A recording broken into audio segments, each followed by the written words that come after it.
નામ જ પ્રિય વ્રત છે કે જેને વ્રત પ્રિય બહુ છે.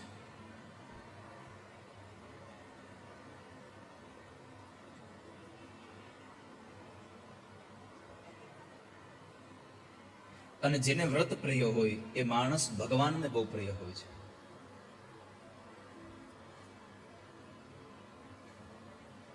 સુખદેવજી મહારાજે કહ્યું કે રાજા પ્રિયવ્રત મહારાજે ગ્રહસ્થાશ્રમ માંડ્યો, ગ્રહસ્થી બન્યા.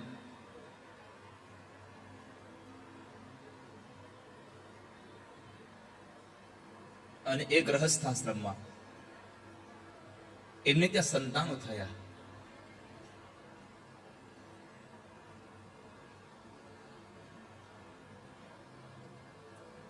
પરીક્ષિત રાજા કહે, બાપજી મેં તો એવું સાંભળ્યું હતું કે પ્રિયવ્રત મહારાજ તો આત્મારામ પુરુષ હતા.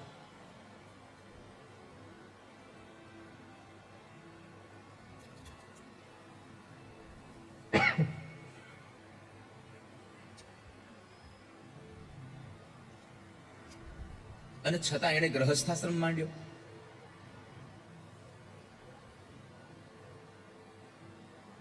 મને એક સંશય થયો છે કે જે માણસ ભજનાનંદી બની ગયો હોય, જે માણસ પોતાના આત્મામાં જ રમણ કરતો હોય, એ માણસ ગ્રહસ્થી બને. અને જો ગ્રહસ્થી બનતો હોય તો એ માણસ ભગવાનનું ભજન કઈ રીતે કરી શકે? એને ગ્રહસ્થાશ્રમમાં બધા લોકો જ એને વિક્ષેપ ન કરે?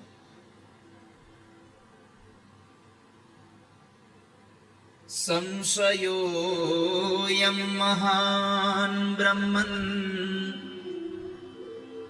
દારગાર સુતાદિષુ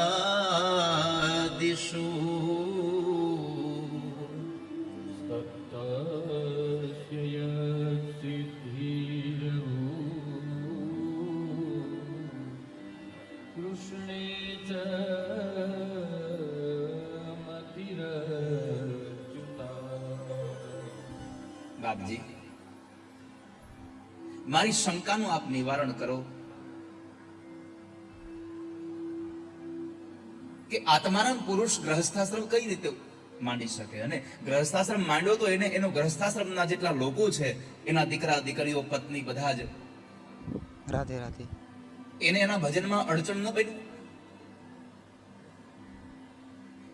મેં તો સાંભળ્યું છે કે પરમાત્માને ભજવા હોય તો ઘરેથી નીકળી જવું પડે, જંગલમાં જવું પડે, વનમાં જવું પડે.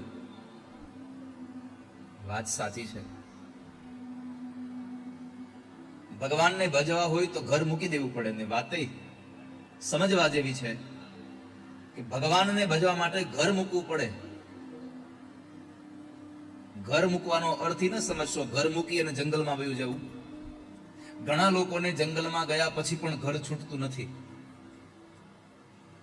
ઘરને મૂકવાની વાત એટલે આ સંસારમાં પરિવારમાં રહેતા રહેતા પણ સંસાર છૂટી જાય એની કથા છે. घर छोड़ के वन में बास कियो, मन बासना को त्याग कियो ही नहीं. जेने घर मूकीने जंगलમાં ગયા હોય,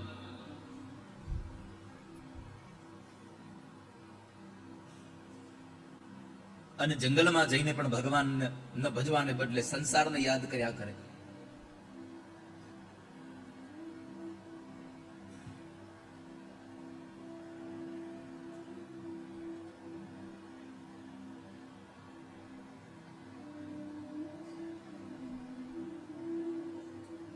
તમે કેવા સ્થાનમાં છો એના કરતા તમારું મન કેવી જગ્યાએ લાગેલું છે એ બહુ અગત્યની બાબત છે.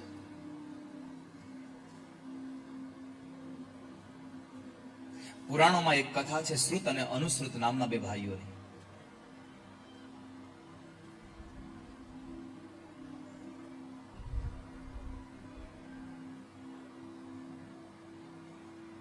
બંને ભાઈઓ જગન્નાથ ભગવાનના દર્શન માટે જન્માષ્ટમીના દિવસમાં ચાલીને નીકળે છે. એમાં બરાબર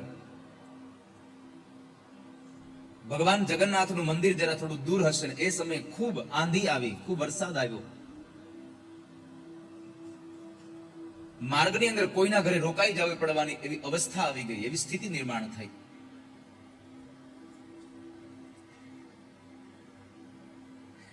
રસ્તામાં એક ગણિકાનું ઘર આવ્યું.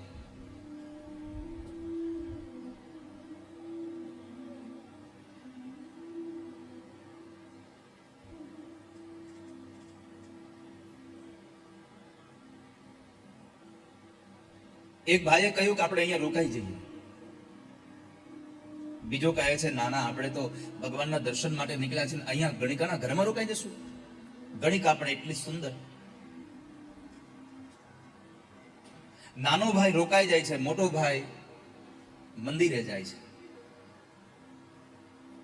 રાત્રિના 12 વાગ્યા અને 12 વાગ્યાના સમયે ભગવાન જગન્નાથના મંદિરમાં એટલી બધી ભીડ. એ ભીડની વચ્ચે પેલો મોટો ભાઈ ગયો, નાનો ભાઈ ત્યાં રોકાઈ ગયેલો ગણિકાના ઘરે.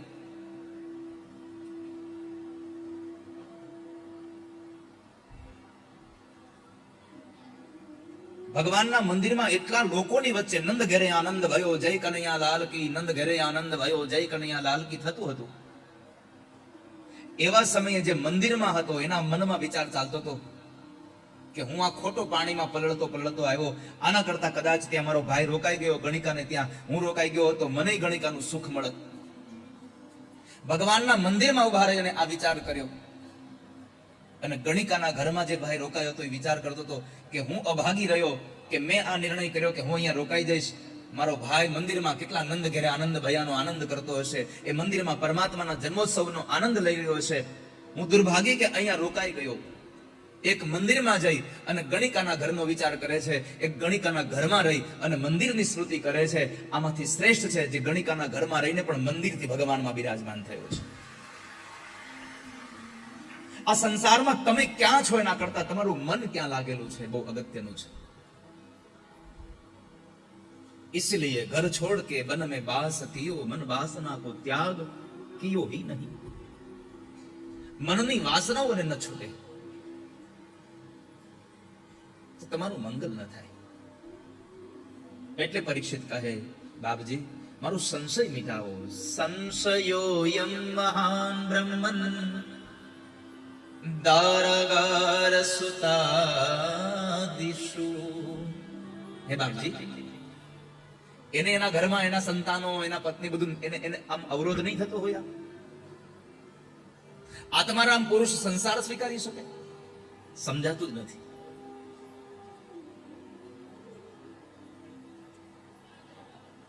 સાંભળો,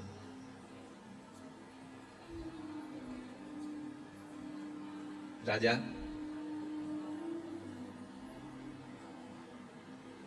પ્રિયવ્રત રાજાને સંસારનો તો સ્વીકારવો, પણ બ્રહ્માજીના કહેવાથી નારદજીના ઉપદેશથી એમણે સંસાર સ્વીકાર્યો. ગ્રહસ્થી બન્યા, પરંતુ ગ્રહસ્થાશ્રમમાં પણ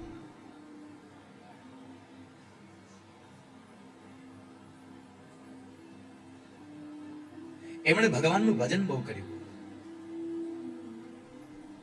એમણે વિશ્વકર્માની દીકરી બૃહસ્પતિ સાથે લગ્ન કર્યા. 10 દીકરાઓ થયા. એક દીકરી થઈ ઉર્જસ્વતી નામની કન્યા.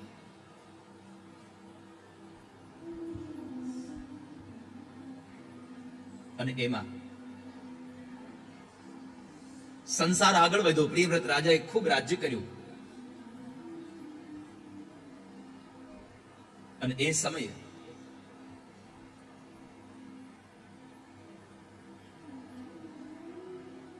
પોતાના દીકરાઓને પોતાનું રાજ્ય આપે છે.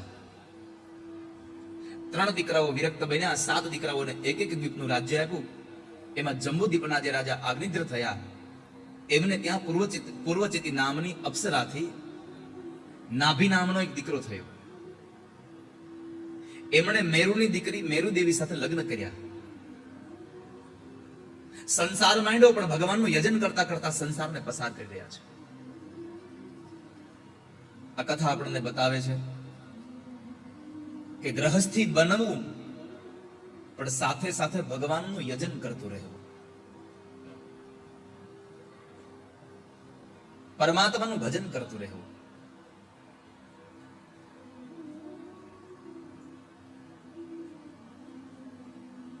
એમણે યજ્ઞ દ્વારા પરમાત્માનું યજન કર્યું. ભગવાનના યજનના કેટલાય સાધનો છે. કોઈ જપથી પરમાત્માનું યજન કરે, કોઈ દાનથી પરમાત્માનું યજન કરે, કોઈ તપથી ભગવાનનું યજન કરે, કોઈ યજ્ઞ દ્વારા ભગવાનનું યજન કરે, કોઈ કથાને સાંભળીને ભગવાનનું યજન કરે. અલગ અલગ રીતે ભગવાનનું ભજન થઈ રહ્યું છે.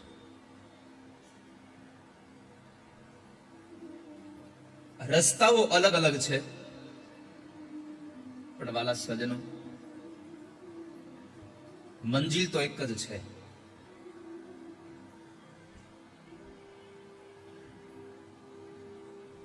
રસ્તાઓ અલગ છે. જેને જે રસ્તો ગમે એ રસ્તા ઉપર ચાલે, પણ પહોંચવાનું પરમાત્મા સુધી છે. ઈશ્વર સુધી આપણે પહોંચીએ.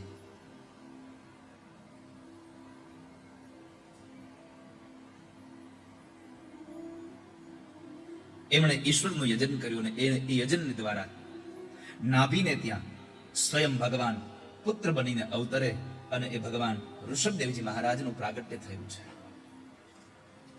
ઋષભદેવજી મહારાજ પ્રગટ થયા. નિવૃત્તિના સમયમાં માણસે શું કરવું જોઈએ કાર્ય, એનો સંદેશો આપવા માટે ઋષભદેવજી મહારાજ પ્રગટ થયા. અને એમાં એમના લગ્ન ઇન્દ્રની દીકરી જયંતી સાથે લગ્ન થયા. 100 દીકરાઓ થયા. નિવૃત્તિના સમયે એ બધા જ દીકરાઓને બેસાડીને બધા જ દીકરાઓને જ્ઞાન આપ્યું કે દીકરાઓ, આ સંસારમાં એક વાત યાદ રાખજો, જો મહાપુરુષોની સેવા કરશો તો તમે સુખી થશો. મહત સેવામ દ્વારમાહુર્વિમુક્તે તમો દ્વારમ યોષિતામ સંગી સંગમ મહાંતસ્તે સમચિત્તાઃ પ્રશાંતા વિમન્યવઃ સુરદઃ સાધવો મહત સેવામ દ્વારમાહુર. મહાપુરુષોની સેવા એ તમારા સ્વર્ગનું દ્વાર ખોલે છે. સ્વર્ગનો અર્થ છે સુખ. સ્વર્ગની વ્યાખ્યામાં એવું ન સમજશો કે સ્વર્ગમાં તો કેટલું બધું હોય છે. સ્વર્ગમાં તમે જ્યાં બેસીને પણ શાંતિનો અનુભવ કરી શકો એ સુખ, એ સ્વર્ગ છે. આ દુનિયામાં તમે ગમે ત્યાં બેસો અને તમારા મનને શાંતિ મળે, તમારા મનને સુખ મળે, તમારા ચિત્તને આનંદની અનુભૂતિ થાય, સમજવું હું સ્વર્ગમાં બેઠો છું. અરે કથાની અંદર હું તમને અહીંયા જ કહું લો ને, આગળ બેઠા પછી પણ એમ થાય, પેલી લાઈનમાં બેસી ગયા પછી એમ થાય કે હવે સ્ટેજ આડું આવે છે, આ થાંભલો આડો આવે છે, આ શૂટિંગ વાળો ભાઈ આડો આવે છે, માઇકનો અવાજ બહુ આવે છે.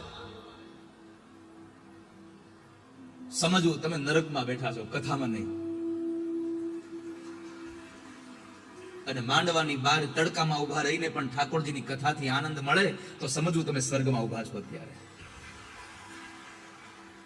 તમારા સ્વર્ગ અને નરકની એ ભાન તમને એ તમારી સ્થિતિ કરાવશે.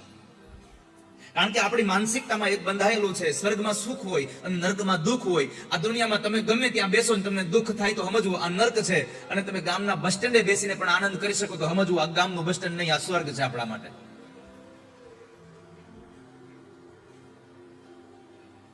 પણ અહીંયા ઋષભદેવજી મહારાજે કહ્યું કે છોકરાઓ, સુખને પામવું હોય તો એક કામ કરજો, સત્સંગ કરજો, મહાપુરુષોના ચરણની સેવા કરજો.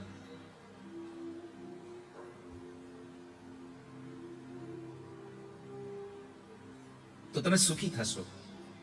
અને જો કુસંગ થશે તો તમે દુખી થઈ જશો. નરકનું દ્વાર ખોલવાનું સાધન એટલે કુસંગ છે. કુસંગ એ નરકના દ્વારની ચાવી છે, અને સત્સંગ એ સ્વર્ગના દ્વારની ચાવી છે.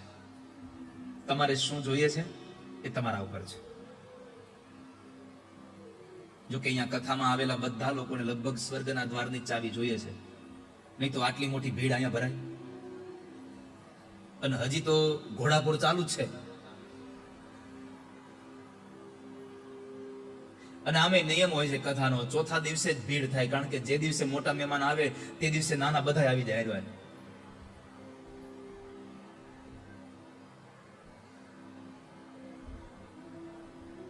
આજે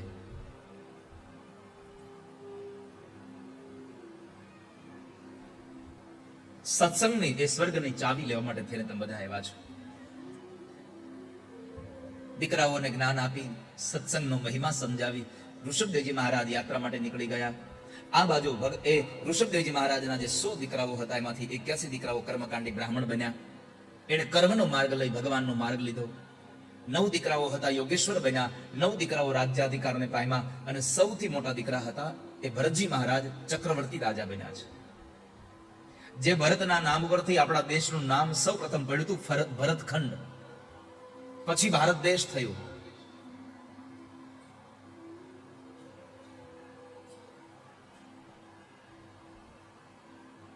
એ ભરતજી મહારાજે પોતાનું ચક્રવર્તી રાજ્ય કરતા કરતા પોતાના નિવૃત્તિના કાળમાં પુલહાશ્રમમાં જઈ ગંડકી નદીના કિનારે ભગવાન શ્રી હરિનું સ્મરણ કરતા હતા.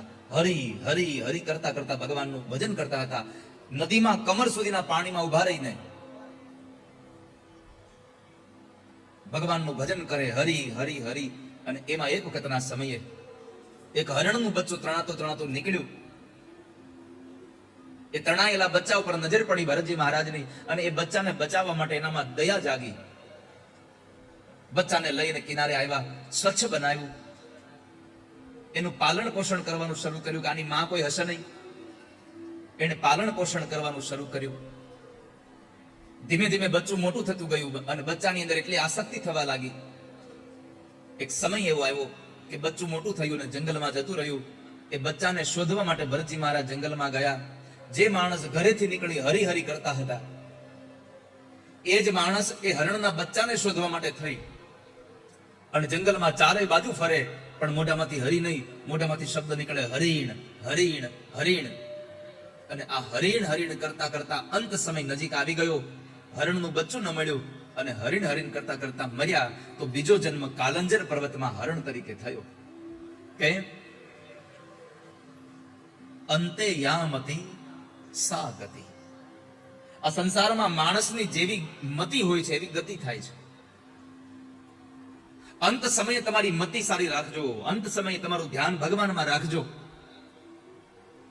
કારણ કે અંત સમયે જ્યાં તમારી મતિ હશે એવી તમારી ગતિ થશે ને પછી એમાં ફેરફાર નહીં થાય. એક વ્યક્તિ ફોટો પડાવવા ગયો. સ્ટુડિયો વાળા ભાઈને કીધું મારો ફોટો પાડી દે. સ્ટુડિયો વાળા ભાઈએ બધું સેટઅપ લગાવ્યું અને પેલા માણસને ઉભો રાખ્યો. કીધું અહીંયા જોજો બરાબર, જરાય નજર ત્રાસી કરતા નહીં, જરાય મોઢું પેલું ન કરતા હો, નહીં તો ફોટો ખરાબ આવશે. જેવો ફોટો પાડવાનો ક્લિક કરવાનો સમય આવ્યો અને એ સમય બરાબર પેલી માખ ઉડતી ઉડતી પેલા ફોટો પાડવાનો હતો નાક ઉપર બેઠી. હવે નાક ઉપર પેલી માખ બેઠી એટલે એ માખી જ્યાં નાક ઉપર આવીને બેસી એટલે જરા મોઢું આમ સંકોચાયું. એ સમય દરમિયાન બરાબર ફોટો ક્લિક થયો.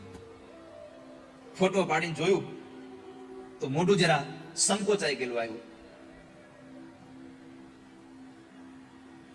ફોટો પાડવા વાળા ભાઈએ કહ્યું, ભાઈ મેં તમને કહ્યું તું જરા ધ્યાન રાખજો. ફોટો પાડવા વાળાએ કહ્યું કે પણ આ બરાબર ટાણે જ આ માખ નાક ઉપર આવીને બેઠી, મારે કરવું શું? તો કે હાલો હવે બીજી વખત ફોટો પાડી લઈએ. ફોટો પાડવાનો હોય તો સુધારી શકાય, પણ મરણ સમયે જો તમારી મતિ પરમાત્મામાં ન હોય, બીજે હોય, તો પછી તમારી ગતિ ન સુધારી શકાય. કારણ કે એમાં કઈ એવું બીજું આવતું નથી કે ભાઈ તારું આ વખતે તારી ભૂલ થઈ ગઈ, હાલ બીજી વખત ટ્રાય કરીએ તારામાં. એ તો કર્મણ્યવાધિકાર રસ્તેમાં ફલેષુ કદાચન. જે કર્મ કરતો રહ્યો એ ફળ તને પ્રાપ્ત થશે. માટે ભરતજી મહારાજની કથા આપણને ઉપદેશ કરે છે કે તમારે જો તમારી ગતિ સારી કરવી હોય તો અંતે મતિ સારી રાખજો. અંતમાં ભગવાનનું ધ્યાન રહે.